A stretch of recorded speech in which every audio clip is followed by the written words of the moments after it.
Auzubillahi minasyaitonirrajim. Bismillahirrahmanirrahim. Assalamualaikum warahmatullahi wabarakatuh. Waalaikumsalam warahmatullahi wabarakatuh. Alhamdulillahirabbil alamin. Wassalatu wassalamu ala asyrafil anbiya'i wa mursalin wa ala alihi wa sahbihi ajmain. Amma ba'du.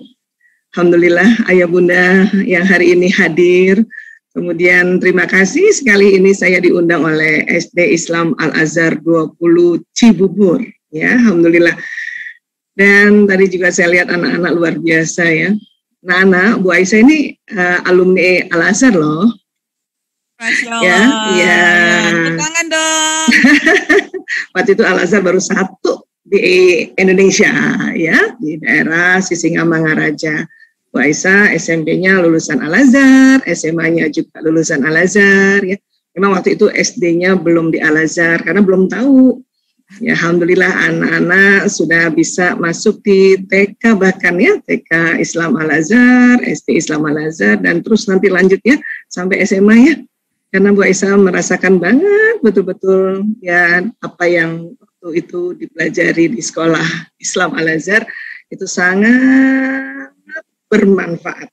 Ya.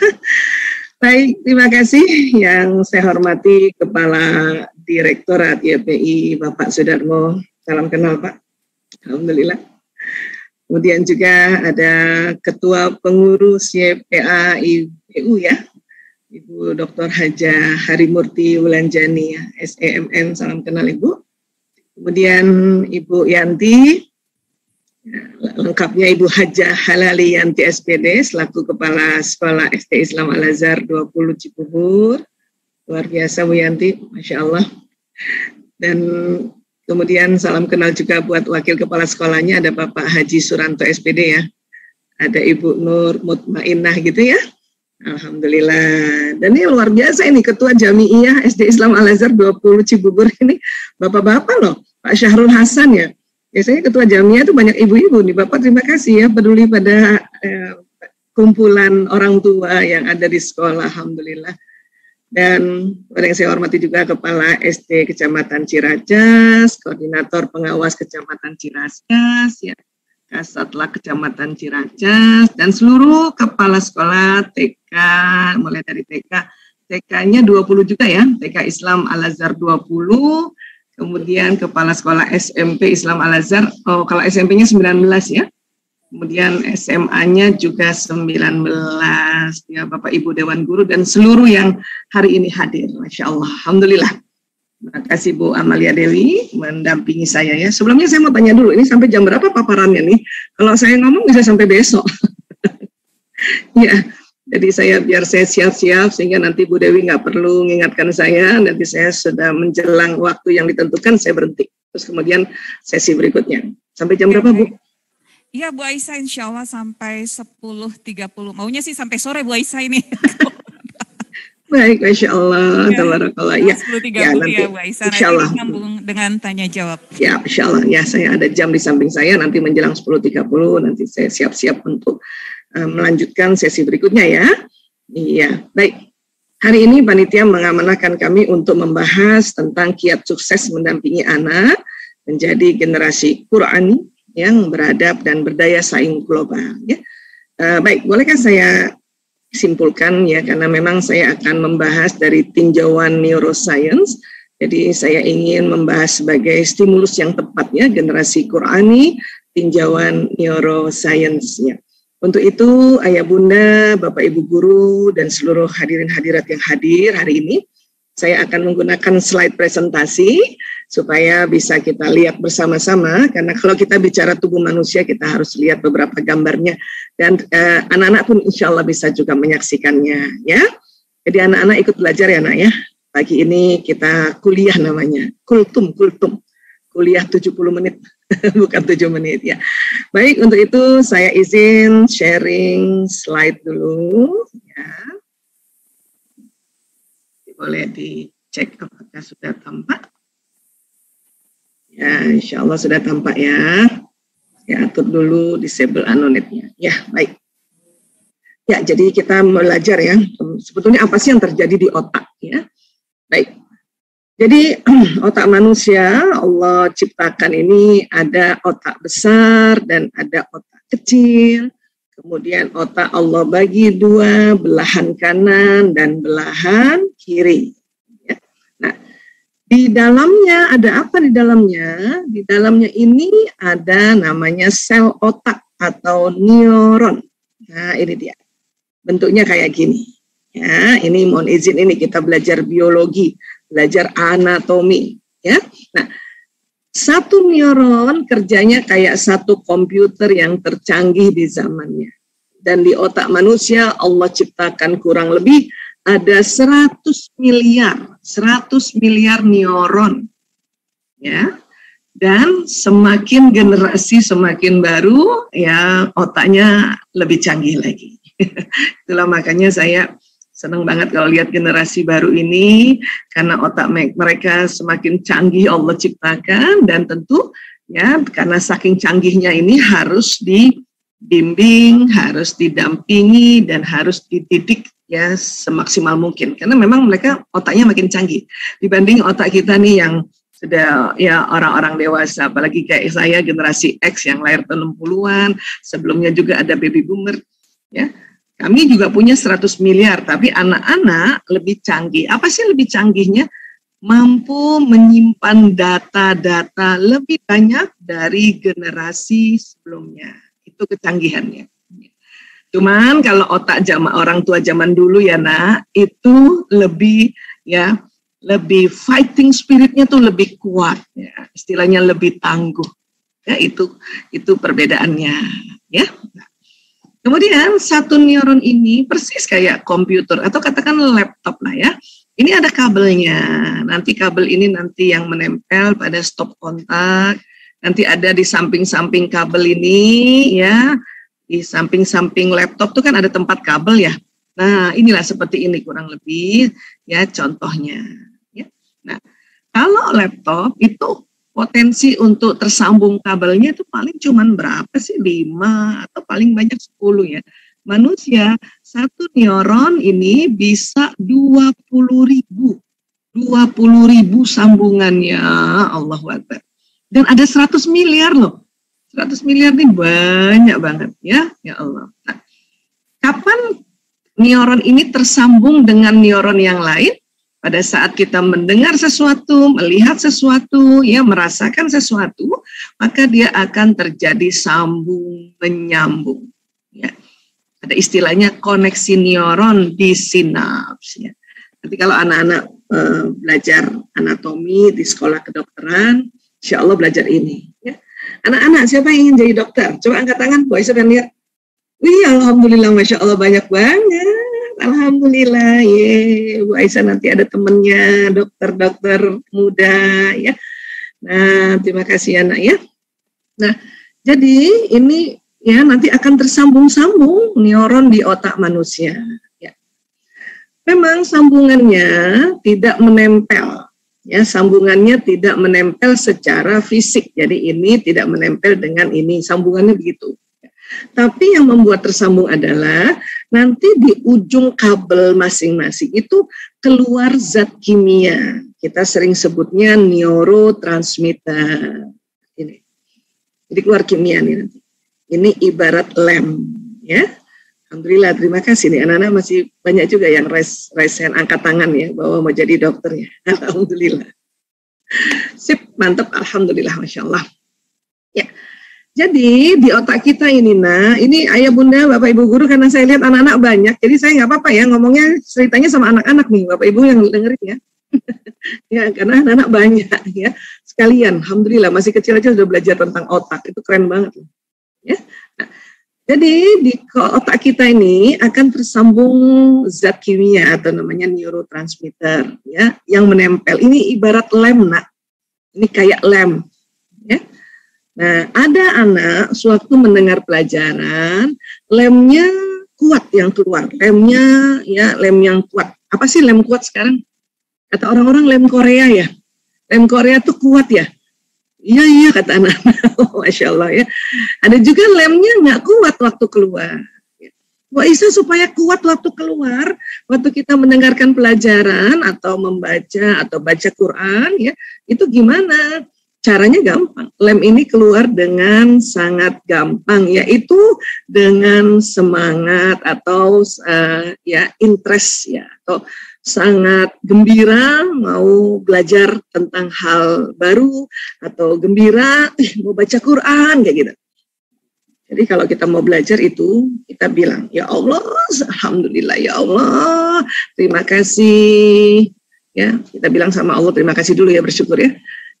Kau berikan aku sehat walafiat, Engkau berikan aku tambahan ilmu, ya semangat, ya Allah semangat.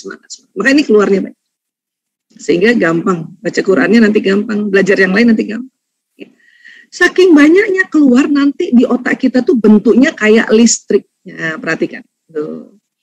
Jadi di otak kita tuh ada listrik. Cepet banget. Jalannya listrik ini 400 km per jam. Ya. Jadi zat kimia tadi kalau di otak itu bentuknya kayak listrik kayak gini. Ya. Nah tentu buat Bapak Ibu guru, ayah bunda diminta juga untuk gimana caranya ya supaya anak-anak semangat ya gitu. Gimana caranya ya supaya anak-anak senang belajar. Inilah yang jadi challenging ya buat ayah bunda, Bapak Ibu guru. Ya. Tentu harus kerjasama. Tadi Bu Yanti bilang ya, ayo kita cari sekolah yang bisa membuat anak-anak ini ya terisi dengan baik dan luar biasa karena kita ingin membuat mereka benar-benar generasi Qurani yang luar biasa tadi ya. Nah itu, jadi kerjasama dengan sekolah ya. Nanti di otak itu kan baru satu ya. Nah ini nanti terjadi sambungan yang banyak. Allahu Akbar. Banyak sekali sambungan yang terjadi di otak. Nah, kalau sudah tersambung-sambung inilah, ini akan menjadi namanya memori atau ingatan. Ya, waktu kita belajar, nanti terjadi sambungan di otak, terjadilah memori pembelajaran. Waktu kita sedang ya mendengarkan sirah Nabi, ya, baik nanti dibacakan maupun dengar lewat video, nanti di otak kita tersambung seperti ini. Ini akan menjadi memori atau ingatan, ya. Peristiwa juga gitu. Kalau kita mengalami peristiwa, ya, ini juga terjadi sambungan. Nanti peristiwa macam-macam ya. Ada peristiwa yang menyenangkan, ada yang peristiwa yang bikin agak kesel gitu ya. Ada peristiwa yang bikin happy gitu kan. Nah ini tersambung-sambung di otak. Ya. Insya Allah diharapkan generasi anak-anak karena orang tua sangat peduli, ya. Bapak Ibu guru sangat peduli, insya Allah ya peristiwa yang nanti terekam di otak anak-anak, peristiwa yang lebih banyak yang menyenangkannya, gitu ya nak ya. Mungkin kalau orang tua zaman dulu karena zaman perang gitu ya, atau waktu Bu Aisyah lahir itu ada namanya pasca kolonial ya, baru juga merdeka dan sedang orde baru, mungkin peristiwa yang ada di otak kita orang tua zaman dulu ya ada peristiwa yang menakutkan, peristiwa yang mencemaskan karena kondisi negara saat itu ya. Kalau anak-anak kan sekarang alhamdulillah ya hidup di masa merdeka ini ya. Nah, kemudian ya nanti, nah ini nih sambungan otak ya, kalau tadi kan dia bergerak ya, ini kalau kita belajar memang ada cara yang paling efektif adalah diulang-ulang atau orang bilang repetisi ya. Kalau diulang-ulang nanti sambungan otak kita tebal nak kayak gitu ya. Itulah dalam kita baca Quran, kita mau hafal Quran, ada nanti istilahnya murojaah. Ya. Kita murojaah, kita ulang-ulang supaya sambungan otak yang sudah kita baca ayat itu ya akan terulang-ulang sehingga tebal. Kalau tebal seperti ini, insya Allah inilah yang disebut pintar. Ya, pintar. Jadi kalau anak-anak bilang gini, Bu Aisyah kan punya anak banyak ya, 5 ya, 4 laki-laki, 1 perempuan. Satu ketika waktu kecil ya, satu kecil nih, anak perempuan Bu Aisyah bilang, Ibu, aku nggak pinter matematika. Bu Aisyah untungnya udah belajar sedikit ya tentang otak ya, karena waktu dia lahir Bu Aisyah udah dokter ya. Bu Aisyah bilang gini, ya diulang-ulang aja nak pelajarannya, nanti pintar. Kata anaknya Bu Aisyah, emang gitu Bu? Iya, otak tuh begitu. Jadi kalau nanti diulang-ulang, ya 1 kali baca, diulang lagi 2 kali baca, diulang lagi 3 kali, berapa banyak Bu Aisyah? Senangnya berapa banyak? Minimal diulang 2 kali, minimal itu diulang 2 kali. 3 kali lebih bagus, 4 kali lebih bagus. Nanti ini tebal, kan ini tebalnya macam-macam ya, ada yang tebal banget, ada yang agak tebal gitu ya. Nah, ini jadi pintar namanya. Ya. Kalau cerdas gimana Bu Aisyah? Kalau cerdas, ya orang-orang yang senang belajar hal yang baru itu nanti tersambung, ya otak yang baru nih walaupun masih tipis, tapi banyak. Ini namanya cerdas, ya. Itu definisi cerdas dan pintar dari ilmu otak, ya ilmu neuroscience. Ya. Jadi anak-anak mumpung masih muda, kalau nanti anak-anak banyak belajar, ya senang belajar. Ya, kemudian mencari informasi baru, tentu didampingi ayah bunda dan bapak ibu guru, ya nggak cuma itu aja belajarnya, ya seneng lagi, ada cerita sirah Nabi, ya mulai dari Nabi Adam alaihissalam sampai Rasulullah SAW, ya itu akan membuat otak kita cerdas, ya nanti kalau diulang-ulang jadi pintar. Mau pintar atau mau cerdas? Dua-duanya, alhamdulillah. Ya, supaya otaknya bagus, ya. Kemudian dari otak ke badan ini ada namanya sistem saraf, ya. Ada kabel-kabel saraf yang jalan Allah ciptakan jalan di tulang belakang. Ya, nih dia nih tulang belakang kita nih terdiri dari kabel-kabel saraf, ya. Orang sering sebutnya sumsum tulang. Nanti dari tulang belakang jalan kabel-kabel saraf ke seluruh tubuh. Nah, kabel saraf ini kerjanya luar biasa Allah ciptakan. Tapi supaya lebih gampang kita pelajari ya, kita samakan saja ya, atau istilahnya dianalogikan ya. Sistem saraf ini kayak kabel listrik. Nah, tadi kan ada listrik kan di otak kita. Nanti jalan tuh di kabel-kabel listrik badan kita. Membawa apa sih Bu Aisyah? Kabel listrik ini membawa apa isi otak kita. Kabel listrik ini membawa apa yang kita lihat. Kabel listrik ini membawa apa yang kita dengar. Kabel listrik ini juga membawa apa yang kita ucapkan. Ya, itulah makanya mengapa otak kita ini itu mulai dari kecil harus diisi tentang Al-Quran, ya, Al-Hadis, ya, kebaikan-kebaikan, nasihat-nasihat supaya nanti pesannya jalan di badan sehingga badan ini melakukan kegiatan ya aktivitas atau amalan yang seperti isi otaknya. Ya. Karena anak-anak masih sangat muda, isi otaknya belum lagi untuk terekam hal-hal urusan orang dewasa, maka sangat bagus sekali untuk diisi cepat-cepat dengan Al-Quran. Ya. Dan sekarang alhamdulillah metodenya bagus-bagus ya. Zaman Bu Aisyah dulu metodenya belum secanggih sekarang. Sehingga Bu Aisyah waktu kecil belum bisa tuh hafal 30 juz. Kalau juz 30 itu hafal dulu targetnya begitu Al-Azhar. Tapi 30 juz belum. Kalau sekarang anak-anak alhamdulillah karena ada cara-cara nanti yang Bapak Ibu guru ajarkan dan kemudian dibantu oleh ayah bunda, mudah nanti untuk menghafalkannya. Ini luar biasa. Ya. Sekarang ibu-ibu, nah sekarang Ibu Esa ngomong sama ibu-ibu ya. Sama bunda ya. Ya. Bun ya, mengapa kita diminta pada saat sedang hamil untuk kita berhati-hati makan minum, berhati-hati bicara, berhati-hati melihat sesuatu, mendengarkan sesuatu? Karena pada saat dalam rahim seorang ibu ya, anak kita nih ya, apa yang dimakan dan diminum bunda nanti masuk lewat plasenta. Ya nanti masuk ke tali pusar, masuk namanya umbilikus nanti ya, masuk di pusat itu yang di perut itu kan. Itulah makan minumnya harus halalan thayyibah. Ya.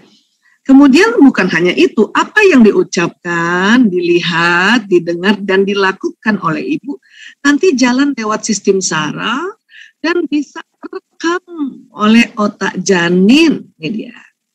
Karena di dalam rahim otak janin sudah mulai bekerja.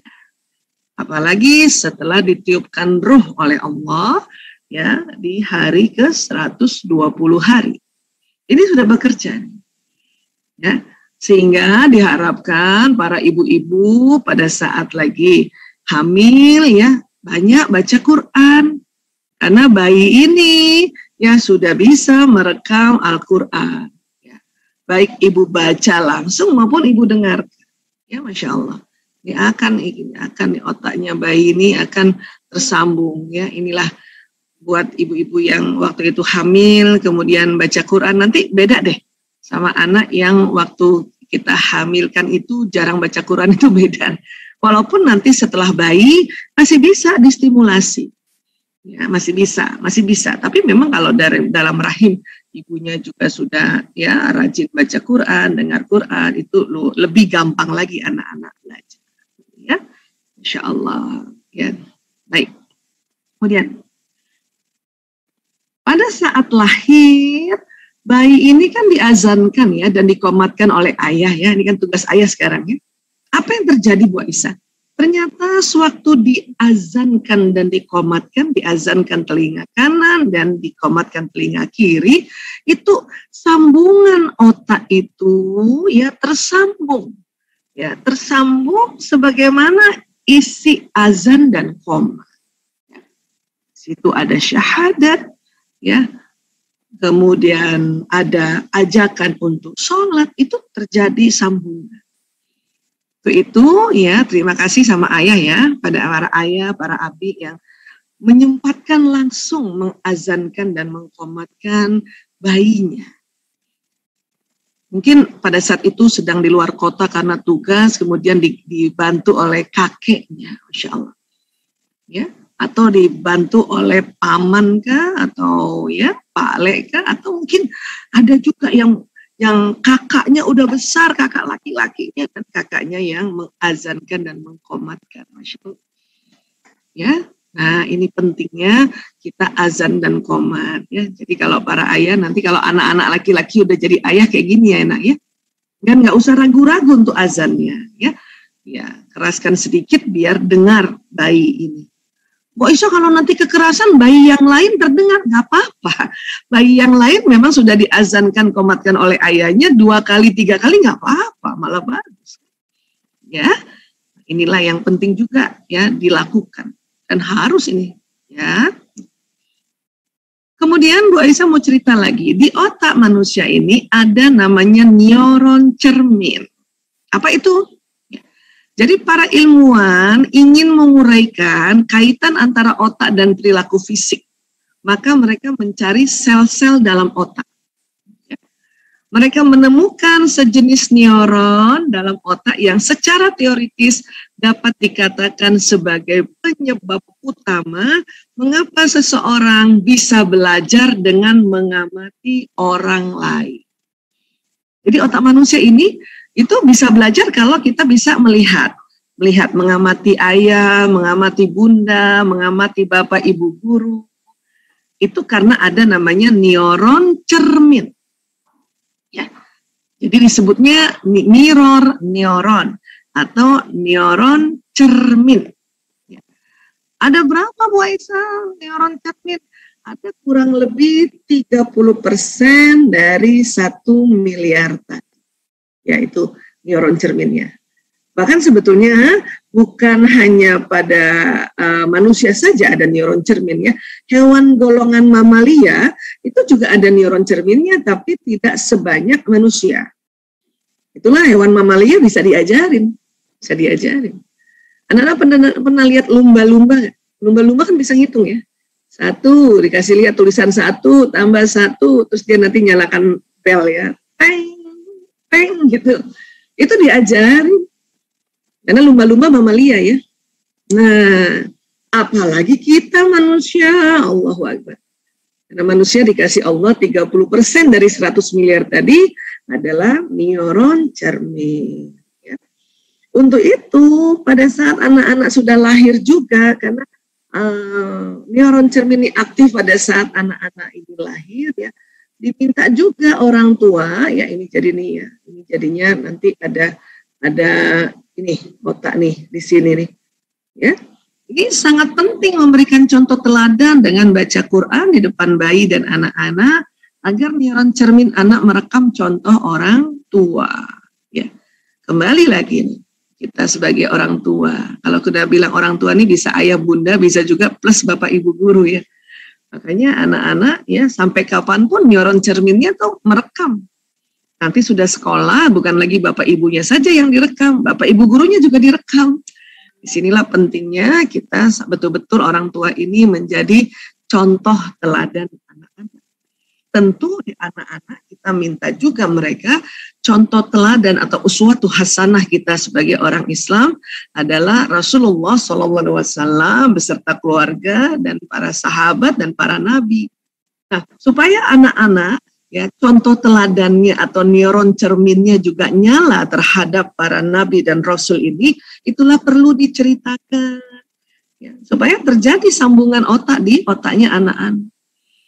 Ya, ceritakan, bisa pakai buku, sekarang banyaknya buku-buku cerita yang luar biasa, atau sekarang karena era digital nonton videonya tentang para nabi dan ya videonya Rasul, khususnya Rasulullah SAW, Muhammad SAW, ini terjadi sambungan di otak. Hanya kalau kita sekolahnya di sekolah yang bukan sekolah Islam, biasanya jarang diceritakan, atau kalaupun diceritakan ya cuma pas pelajaran agama saja. Tapi kalau kita di sekolah Islam, ya itu bedanya ya Bu Aisyah, bukan di endorse oleh Al-Azhar 20 ini, tapi Bu Aisyah ini asli lulusan Al-Azhar, ya. Jadi itu ada di otak kita tuh.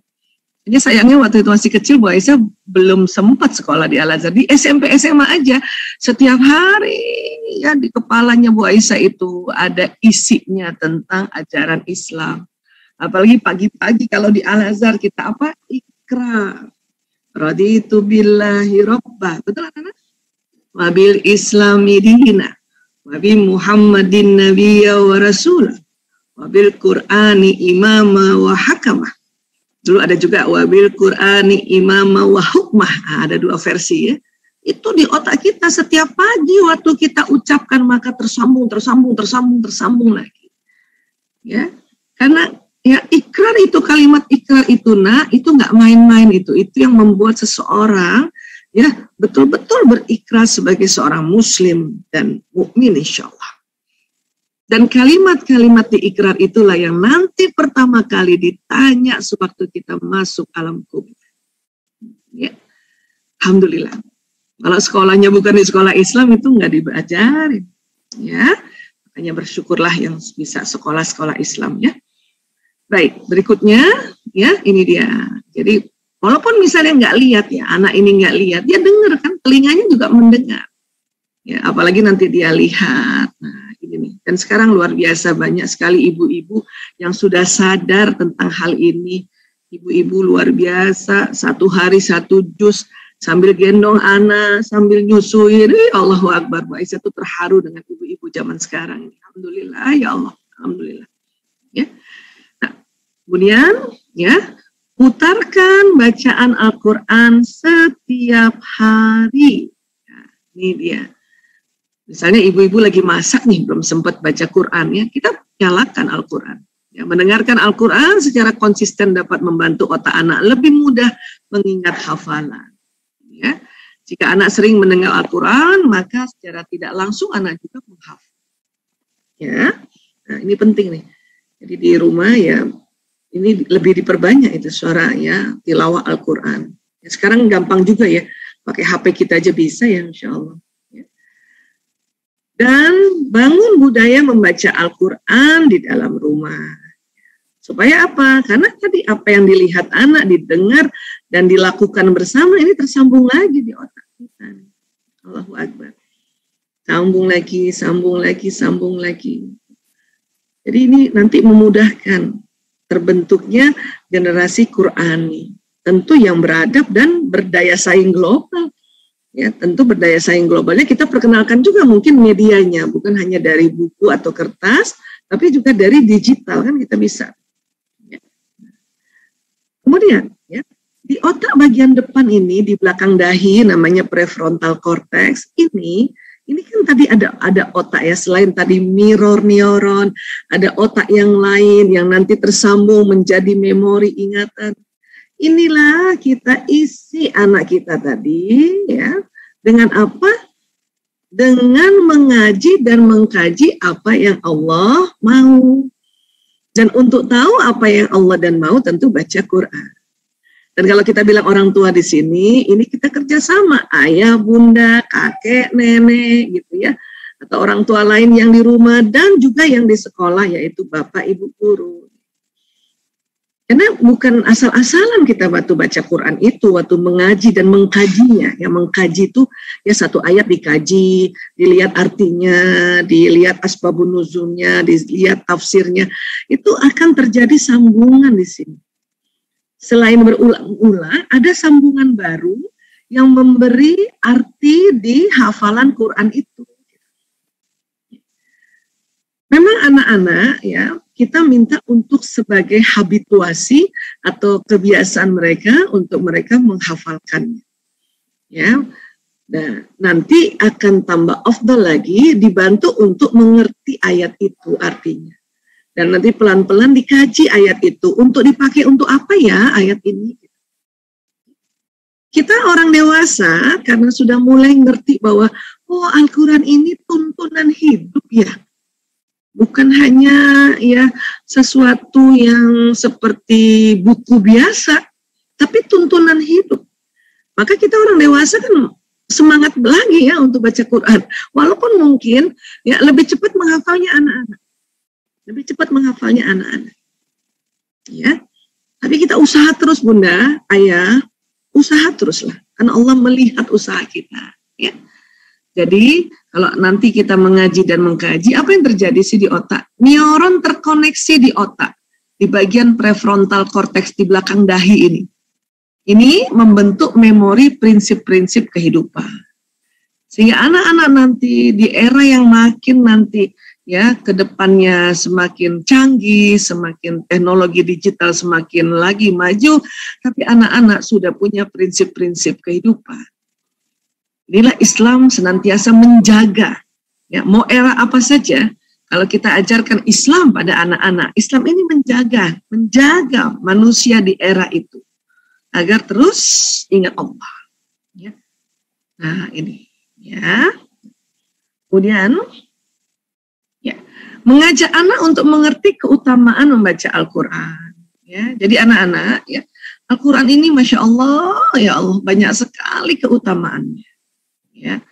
Allah Subhanahu wa Ta'ala telah siapkan balasan kebaikan yang sangat luar biasa bagi pencipta Al-Quran. Nah, saja dulu, aduh, kenapa ya dulu kita belum ketemu metode ya, saya pikir dulu gitu. Tapi itu tadi ya.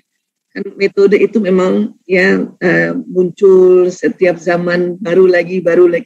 Bu Aisyah juga ikut tuh metode-metode gimana ngafal Quran yang gampang. Jadi kayak anak-anak juga gitu, lihat bukunya anak-anaknya Bu Aisyah, lihat bukunya anak-anak yang buku-buku baru gitu ya.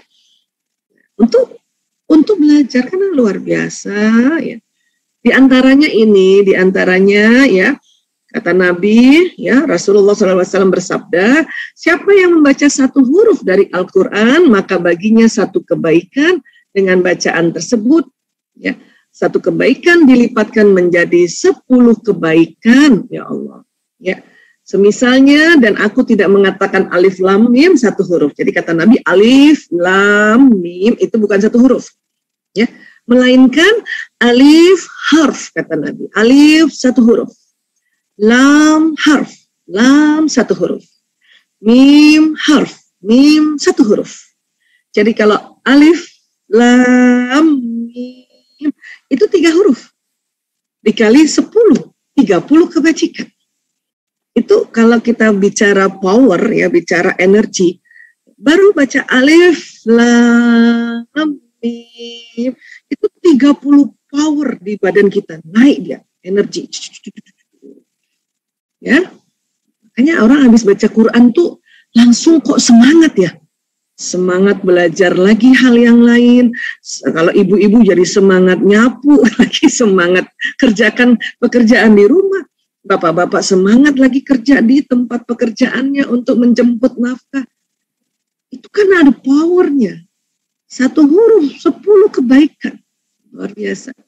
Ya. Kemudian juga salah satunya juga di hadis riwayat Muslim, sampaikanlah keutamaan terbesar dari baca Al-Quran ini kepada anak kita. Apa? Bacalah Al-Quran karena sesungguhnya dia akan datang pada hari kiamat sebagai pemberi syafaat kepada orang yang membaca. Allahu Akbar. Kita tahu nanti pada hari kiamat itu, ya Allah, ya, diberitakan di Quran bahwa matahari dekat sekali dengan kita. Nah, salah satunya ya diberitakannya ya. 1 jengkal dari kepala kita, ya Allah. Kita hanya matahari jauh banget dari kepala kita aja udah panas banget. Tapi buat orang yang cinta Al-Quran, ya dari kecil baca Quran, nanti Al-Quran ini yang nanti dia temenin kita, lindungin kita, ya Allah. Ya. Ini baru sedikit keutamaannya. Nanti tanya ya sama ayah bunda ya, anak-anak ya. Dan juga tanya aja sama bapak ibu guru ya, keutamaan lainnya ya. Ya, karena Bu Aisyah dibatasi nih ngomongnya nih sama Bu Amalia. Ya. Baik, nah kemudian ya, selain otak, ya ternyata ya, jantung manusia, ini ada penelitian tahun 91 oleh Dr. J. Andre Armour dari Montreal, Kanada. Di daerah serambi kanan jantung itu ada otaknya, ada neuron juga, ada sambungan seperti ini juga. Allahu Akbar. Kalau tadi di otak 100 miliar, di jantung 40.000. Ya. Jadi pada saat mengaji dan mengkaji, selain di otak tersambung, di jantung juga tersambung. Mana sih jantung kita? Coba pegang dada sebelah kiri, nak. Coba pegang dada sebelah kiri. Oke, good. Ya, dada sebelah kiri, anak ya. Itu jantung kita tuh. Jantung kita ada sebelah kiri, agak turun sedikit. Ya. Jantung kita ini nyala loh. Nyala. Bahkan ya para ahli menemukan ternyata jantung manusia sewaktu lahir itu sudah ada sambungan Al-Qur'annya sebetulnya. Yang masih tipis. Pas kita lahir baca Quran, mengaji, mengkaji, ini diperkuat. Jadi sudah ada sambungannya, nak. Ya, ayah bunda di jantung kita sudah ada sambungannya. Itu penelitian tahun 98 di Institute of Harmath. Itu kerjasama antara Inggris dan Arab Saudi. Hanya untuk meneliti jantung. Dan jantung inilah yang disepakati oleh para ulama dan ilmuwan juga, ini yang disebut kolbu. Memang sering sih kolbu diartikannya hati, tapi organnya jantung. Kalau Bu Aisyah selalu sekarang setiap mau bilang kolbu, bilangnya kolbu aja gitu. Karena kalau diartikan hati nanti keliru dengan hati yang lever. Ada lagi nanti organ tubuh yang namanya lever, itu sebelah kanan. Ya. Bahkan sebelum ditemukan oleh Dr. J. Andre Armour dan Institute of Harmath itu, ternyata Imam Al-Ghazali ya, sudah bilang bahwa di jantung kita itu ada titik kolbu, ada suara Tuhan. Hanya dulu Imam Al-Ghazali belum menemukan alat yang lebih bisa mendeteksi yang kecil-kecil. Ya. Tapi Imam Al-Ghazali dikasih petunjuk oleh Allah. Karena senantiasa Imam Al-Ghazali ini juga setiap mau belajar, ya beliau baca doa. Rabbi zidni ilman warzuqni fahman. Allah kasih petunjuk. Ya, ulama-ulama dulu setiap mau belajar itu baca doa, maka dikasih petunjuk walaupun misalnya belum ada alatnya. Baru tahun 91 ditemukan, oh iya ya, ada jantung ini, ada otaknya. Dan ternyata sudah ada Quran di situ. Tapi masih tipis-tipis sambungannya. Nah, kalau kita ulang-ulang jadi tebal, bukan? Inilah nanti kolbu yang jaga kita lagi. Kalau otak suka mikir nanti ya, otak ini kan suka menganalisa ya.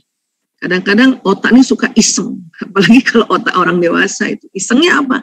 Misalnya mau bikin anggaran gitu ya, nih kalau di kerjaan nih. Mau jualan, harga jualnya dibuat terlalu tinggi, terlalu mahal, ya otak mikir gitu kan, wah ini supaya cepat untung, cepat ya, cepat kaya ini, kita jual aja ini dengan harga tinggi, kan begitu otak kan, otak itu salah satu fungsinya ada begitu, namanya analisa, ya. Nanti kolbu yang bilang jangan gitu, Ya, yang benar jualan, yang benar bisnis, jangan bikin orang susah. Atau otak misalnya ya, berpotensi juga otak berbohong untuk kita bilang aja ini barangnya bagus, padahal buruk. Nanti kolbu yang bilang, karena nanti antara kolbu dan otak itu ada saraf yang bisa saling bicara. 1, 2, mungkin suara ada yang bocor dikit ya, bergaung sedikit ya. Tolong host membantu ya. Ya, baik 1, 2 masih terdengar suara Bu Aisyah? Masih ya? Ya, baik, lanjut ya. Ya. Jadi kolbu ini bilang sama otak, hai otak, jangan ambil keuntungan dong, misalnya gitu.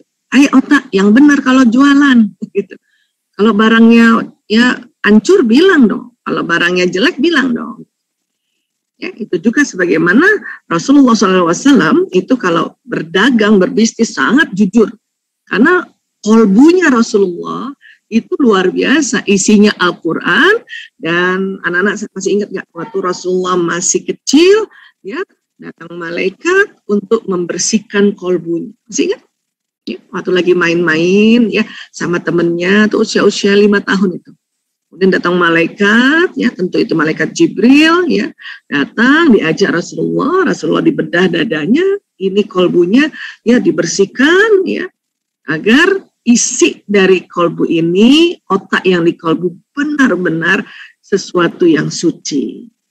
Itulah Rasulullah setiap apapun aktivitasnya kolbunya nyala terus ya, karena Rasulullah antara kolbu dan otaknya itu sudah similar, sudah satu frekuensi. Kalau kita harus belajar, memang harus belajar, harus baca Quran. Ya nak ya. Nah, jadi pada saat kita mengaji dan mengkaji, selain otak tersambung, ya di jantung juga tersambung neuron ini. Ya, Masya Allah, ya luar biasa ya. Bu Aisyah dulu belajar anatomi, itu belum tahu loh kalau di jantung itu ada Quran. Karena baru ditemukan tahun 98. Ditemukan risetnya ya, padahal ini kayak gini nih sudah sejak manusia pertama ada di bumi. Siapa? Ini Nabi Adam alaihissalam. Adam itu juga di kolbunya sudah ada suara Tuhan. Tapi di Rasulullah SAW itu lebih lengkap lagi.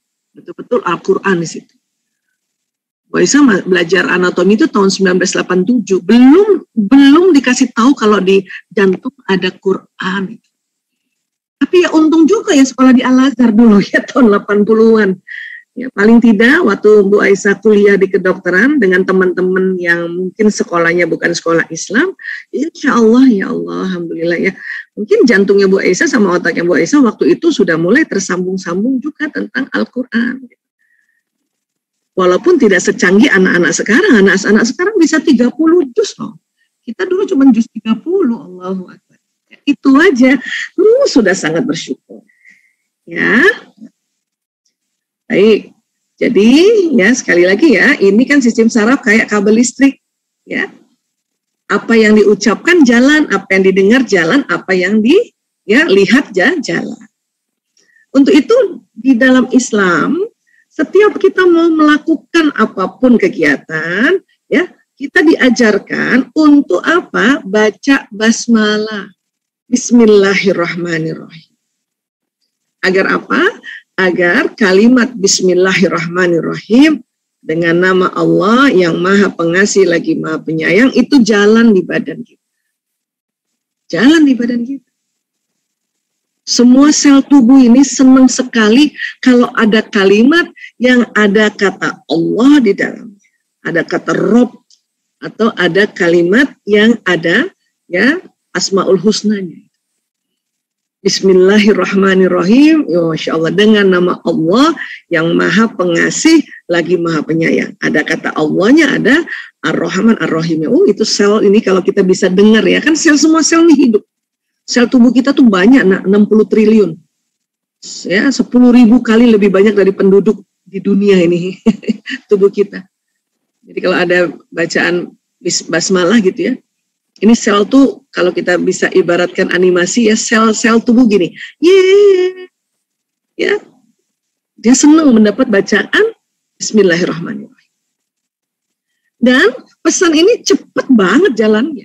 Kecepatan namanya neuron sensorik itu pas dilafazkan 240 km per jam. Dia ke otak dulu, 240 km per jam. Mana ada mobil 240 km per jam? Ada ya? Nanti dari otak perintah ke badan secepat 320 km per jam. Cepat banget kan? Ya. Dan tentu ya banyak lagi hal-hal lain yang nanti jalan. Misalnya anak-anak tiba-tiba haus ya, lehernya kering. Kalau lagi tidak saum, lagi tidak puasa, itu perintah untuk jalan ya, kaki jalan ke dapur. Ambil gelas, ambil air, minum, itu cepet banget 320 km per jam. Ya, nah, apalagi kita yang belajar belajar Al-Quran dan Al-Hadis itu jalan. Selain direkam di otak, direkam di jantung, nanti otak dan jantung memberitahu setiap sel tubuh, maka orang yang belajar Al-Quran dan Al-Hadis ini perilakunya atau perangainya, ya, ini akan mencerminkan isi Al-Quran dan Al-Hadis. Ya. Dan kalau sudah kayak gitu, nak, itu insya Allah selamat di dunia hidup dan selamat di akhirat. Ya, nah, ini dia. Tentu kita menggunakan metode tepat nih yang Bu Aisyah bilang tadi, metode cepat mudah. Ya, mungkin nanti di Al-Azhar banyak ya buku-bukunya ya. Ini Bu Aisyah contoh-contoh aja ya. Zaman dulu Bu Aisyah belum ada ini.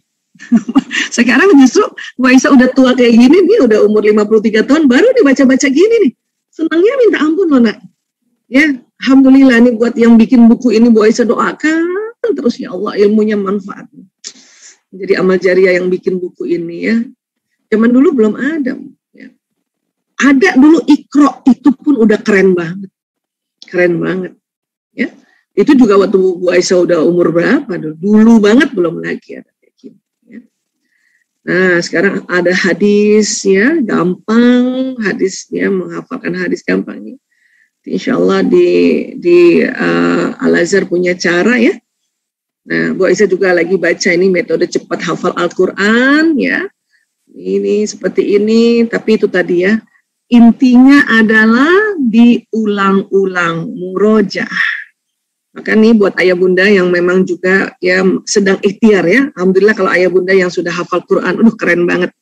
Ya, yang sedang ikhtiar hafal Quran, saya pakai metode yang membaca satu ayat itu 40 kali. Baca terus itu 40 kali. Kalau perlu sama artinya 40. Sudah 40 langsung hafal itu satu ayat itu.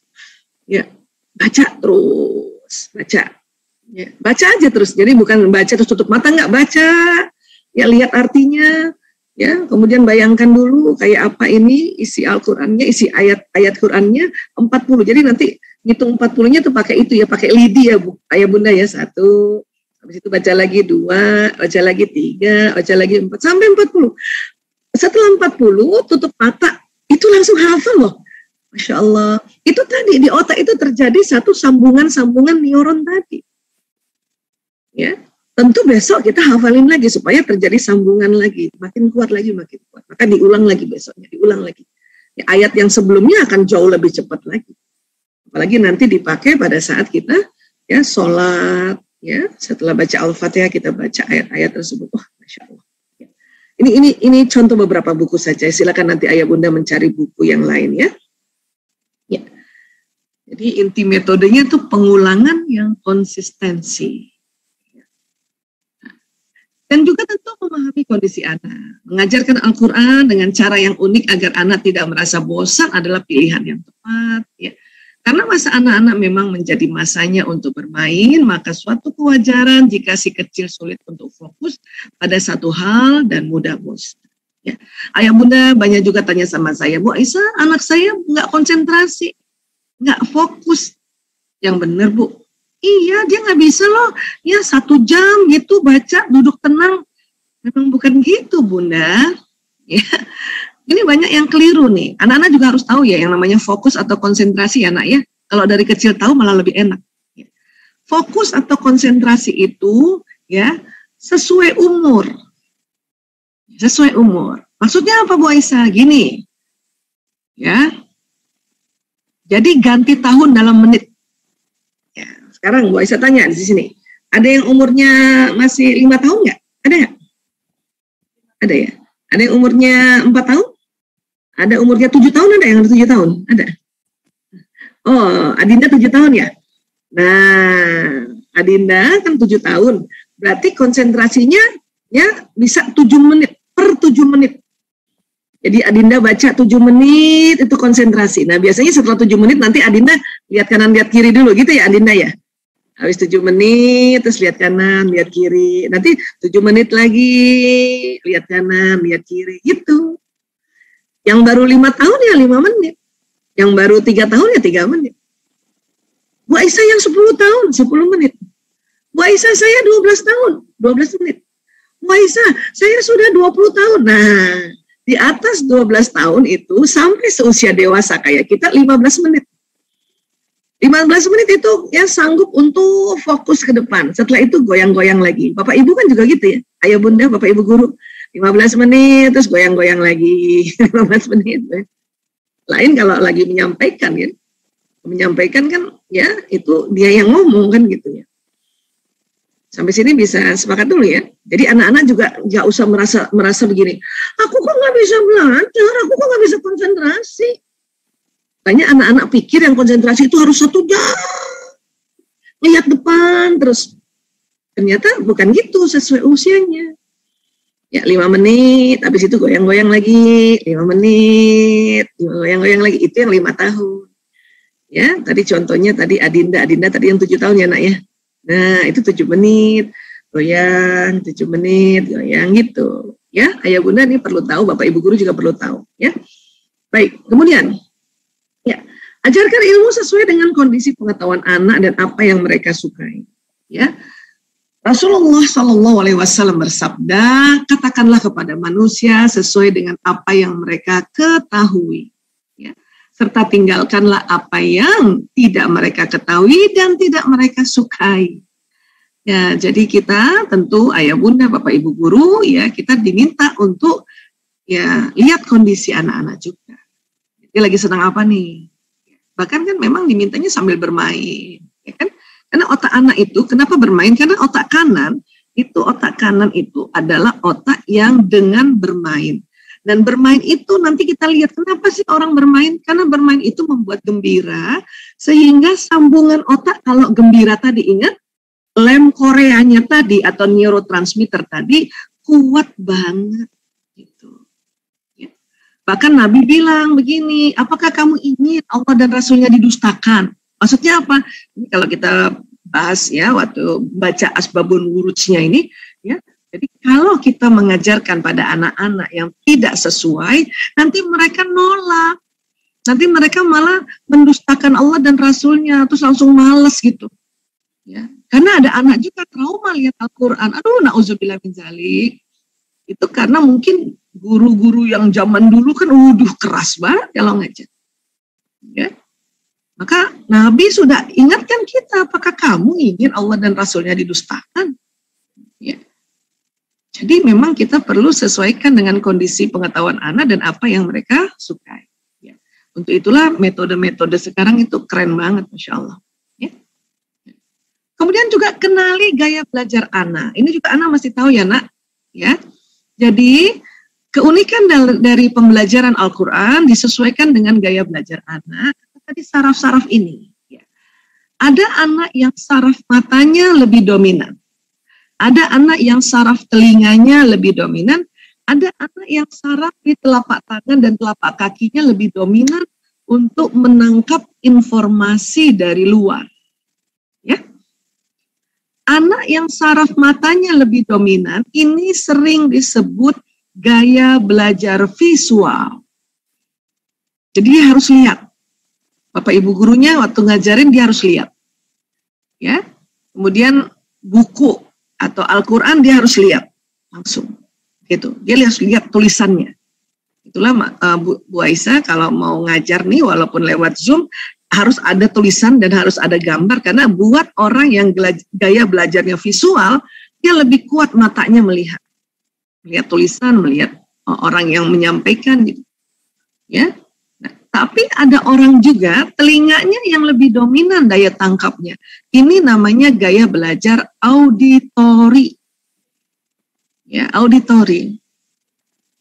Jadi kadang anak yang auditori, dia nggak perlu lihat tulisan, tapi dia telinganya harus dengar apa yang diucapkan. Itulah orang-orang yang gaya belajarnya auditori, senang sekali belajar lewat media YouTube, IG, kan gitu ya. Media Zoom kayak gini, apalagi kalau nanti direkam ya, ini direkam ya. Diulang lagi. Makanya ada ibu-ibu tuh sambil masak, walaupun nggak lihat tulisannya, tapi telinganya dengar. Berarti itu gaya belajar auditori. Ada ibu-ibu aku nggak bisa sambil masak, aku nggak bisa sambil nyetrika, aku nggak bisa. Harus aku lihat. Nah itu barangkali gaya belajarnya visual, ya. Bun, kalau ada anak gini ya, anak-anak ada yang gini nggak? Bunda, bacain aku, bacain dulu, ceritain aku. Itu berarti gaya belajarnya kemungkinan besar auditor. Nggak apa-apa dibacain dulu, Bun. Dibacakan dulu. Nanti baru itu dia bisa membaca lewat mata. Atau siapa yang belajar, kalau belajar ya bukunya dibacanya keras. Ada siapa? Kalau dibaca bukunya tuh atau Al-Quran tuh harus ada suaranya.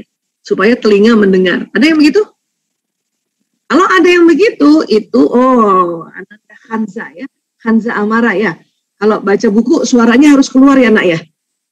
Ya, nah itu kemungkinan besar Hanza gaya belajarnya auditori. Buktinya aja headsetnya langsung besar tuh ya. Berarti Hanza memang saraf di telinganya lebih dominan. Jadi kalau Hanza udah tahu cara belajarnya Hanza itu enak. Jadi Hanza misalnya mau baca Quran, Hanza dengerin dulu cara baca Qurannya. Ya, soundnya dinyalain dulu kalau misalnya pakai gadget. Ya, dengerin suara dulu. Nanti pas itu Hanza membaca ulang langsung gampang. Karena Hanza adalah gaya belajarnya auditori. Ya nak ya? Iya. Baik. Ada lagi anak yang atau manusia yang ya sistem saraf di tangan dan kakinya yang lebih dominan untuk menangkap informasi dari luar. Maksudnya apa Bu Aisyah? Ya, jadi pas belajar goyang-goyang, tangannya selalu pegang sesuatu. Ada yang pegang pensil digoyang-goyang gini, ada pegang stabilo digoyang-goyang, atau kakinya goyang-goyang, atau jalan-jalan dari kamar ke kamar bundanya, bawa gadgetnya, kalau ini masih daring ya. Kalau nanti di kelas itu seneng banget jalan-jalan. Itu namanya gaya belajar yang disebut kinestetik. Semakin gerak, semakin dia bisa belajar gitu. Ayah bunda, bapak ibu guru, insya Allah di Al-Azhar juga udah belajar tentang gaya belajar gini ya. Jadi nggak usah heran kalau ada anak-anak ya gerak sana gerak sini. Ya, itu kalau kita pergi ke Arab Saudi ya, lihat orang hafal, ada yang nggak duduk manis hafalnya, jalan. Itu biasanya yang gaya belajarnya kinestetik. Baca Qurannya sambil jalan-jalan. Kalau kita ke Al-Azhar tuh di Kairo, Mesir itu ya. Alhamdulillah saya pernah ke sana, diajak ayah saya untuk, saya tuh bingung liatin ya ada orang jalan. Setelah nanti belajar tentang gaya belajar tentang saraf ya, setelah saya masuk ke kedokteran, oh itu gaya belajar kinestetik tuh. Ada yang duduk manis, harus dilihat, ada yang pakai earphone gitu ya, ada yang emang jalan kanan kiri. Memang matanya tetap bisa lihat, telinganya tetap bisa lihat, tapi ya kakinya itu atau tangannya selalu harus gerak. Jadi ini perlu kita kenali gaya belajar anak. Yang mana dari tiga ini yang dominan. Sehingga kita tidak membuat anak-anak tertekan. Atau anak-anak kadang-kadang ada yang gitu, karena nggak ngerti gaya belajar. Lihat temennya bisa duduk manis, terus dia merasa, oh aku nggak bisa kayak dia ya, aku kalau duduk manis aku nggak ngerti. Tapi kalau aku jalan-jalan aku ngerti. Nah itu gaya belajar namanya, nah itu karena persarafan. Jadi anak-anak harus kenal gaya belajarnya masing-masing. Oke? Supaya lebih gampang. Nah. Insya Allah sekolah sekarang, termasuk di sekolah Al-Azhar kita ini, ngerti dan memahami ini. Kalau zaman dulu, Bu Aisyah, zaman dulu ya, guru-guru kan belum belajar ini. Kasihan yang gaya belajar kinestetik, pasti dimarahin terus, suruh duduk manis. Jalan-jalan terus, duduk manis. Oh, tersiksa lah dia. Akhirnya nggak bisa belajar seperti yang watak yang gaya belajar visual dan auditor. Ya. Nah, ini perlu tahu juga. Oke? Ini di otak ada namanya kelenjar pituitary. Persis di tengah ini. Coba anak-anak ya, coba pegang pertemuan dua alis, naik sedikit ke jidatnya. Ya, coba. Nah, gitu. Pertemuan dua alis. Ini kan ada alis nih, ada pertemuan di tengah nih. Ya, yang ini nih ya, Bu Aisyah mau kasih lihat nih, ini, tengah ini nih. Persis di tengah ini.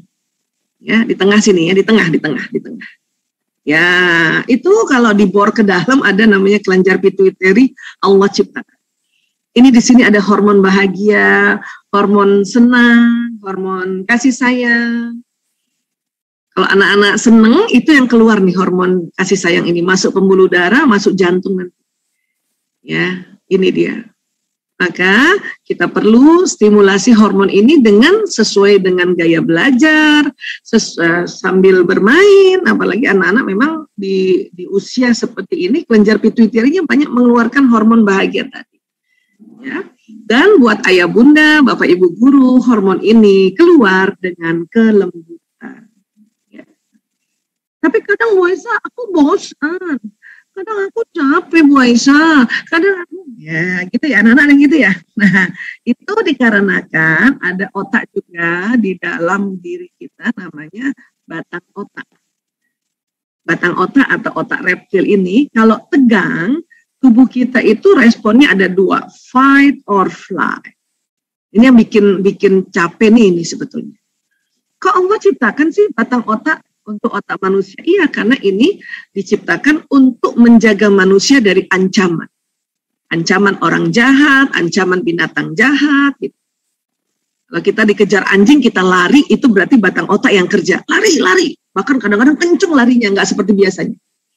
Atau ada orang jahat, mau copet kah, mau begal, walaupun kita tubuhnya kecil, atau ibu-ibu merasa tubuhnya kecil, karena ya, batang otak Allah perintahkan, serang dia itu yang copet.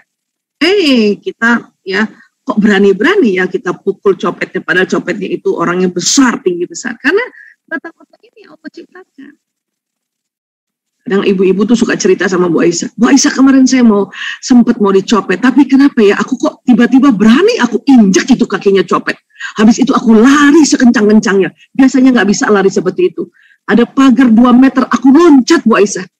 Itulah karena Allah ciptakan batang otak atau otak reptil seperti ini. Ya. Namun kadang-kadang otak reptil ini sering tegang juga pada saat tidak ada yang serang, tidak ada yang tidak ada binatang buas, tidak ada dia kadang. Kenapa? Karena ya dia capek. Jadi gimana dong Bu Aisyah untuk ini merilekskan? Gampang. Kalau lagi tiba-tiba capek banget ya, waktu kita baca Quran atau belajar yang lain, coba rilekskan badannya dengan tarik nafas panjang. Tarik nafas panjang yuk. Tarik dari lewat hidung ya. Bismillah, tarik nafas panjang. Buang lewat mulut. Kayak gitu. Lagi ya, tarik nafas panjang. Buang lewat mulut. Ditambah lagi stretching. Coba bisa stretching nggak? Anak-anak bisa ngulet nggak? Gitu. Ayah bunda ya stretching. Bismillahirrahmanirrahim. Allahu Akbar. Allahumma shalli wa sallim. Nah, jelas enaknya ngulet-nguletnya. Ami juga enaknya nguletnya.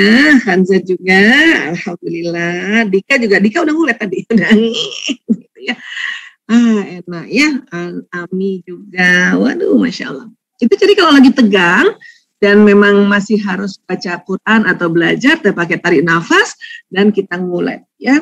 Allahu Akbar ya Allah.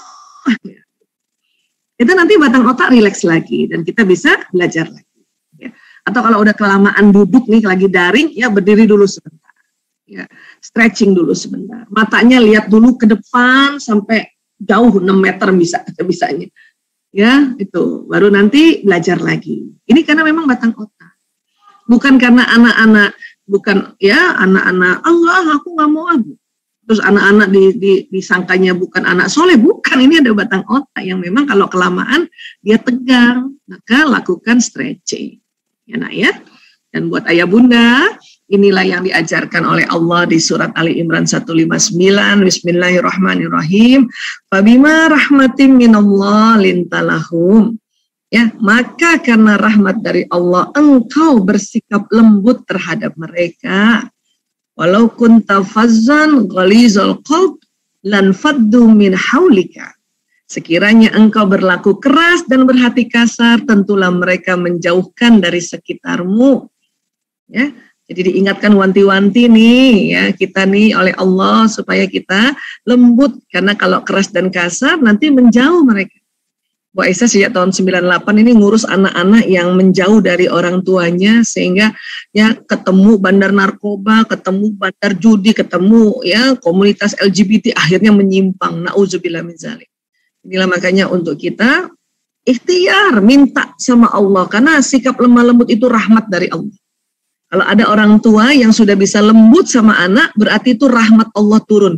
Itu pasti orang tua meminta. Kayaknya perlu doa kita. Ya. Bu Aisyah, kita sudah lembut, tapi anak-anak nggak mau dengar. Ya, ada yang begitu tuh Bunda ya. Nah, diajarkan oleh Allah. Fa'fu anhum wastaghfir lahum. Maka maafkanlah mereka dan mohonkan ampun bagi mereka. Jadi Bunda atau ayah atau bapak ibu guru harus bilang, ya Allah saya maafkan anakku ini ya Allah. Sebut namanya, Fulan bin Fulan. Ampuni dia ya Allah, Fulan bin Fulan ini. Sebut namanya ya Bu. Ya, karena ini yang suruh Allah. Ya, baru wasyawirhum fil amri. Dan bermusyawarahlah dengan mereka dalam sesuatu urusan. Baru ajak musyawarah, baru ajak diskusi anak-anak, baru ajak anak mau yang gimana.